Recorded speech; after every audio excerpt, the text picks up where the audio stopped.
To block unknown callers on your iPhone, we'll go to Settings first, and then scroll all the way down to Apps. Then from the list of apps, you'll find the Phone app, which is where all your call-related settings are. Once you're in the phone settings, scroll down where you see a section called Screen Unknown Callers. Now, there's a couple of different levels of filtering to choose from. You can use the Never option, which lets all calls through, or you can set this to Ask Reason for Calling, which will ask every unsaved number a reason for their call. If it's a bot or automated spam call, they usually hang up. If it's your doctor, you'll see something like, "Hi, calling from the clinic," on your screen, and you can tap to answer. The silence option is the drastic option. It will automatically silence any calls coming from numbers that are not in your contacts list.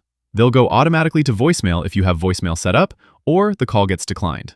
Pretty strong and efficient setting to filter calls, but just a heads up that this will filter out a lot of legitimate calls as well. There's a few more options in the section below called Call Filtering.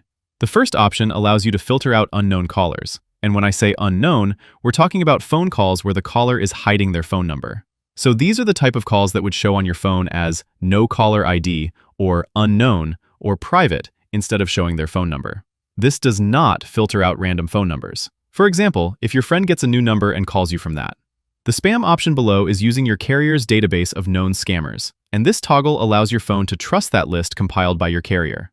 Toggle it on, and calls flagged as potential spam will get silenced and moved to a separate spam list in your phone app, keeping the recent calls list clean. And that's how you block unknown callers and spam callers on your iPhone. Click that like button if this helped, and subscribe for more easy guides like this.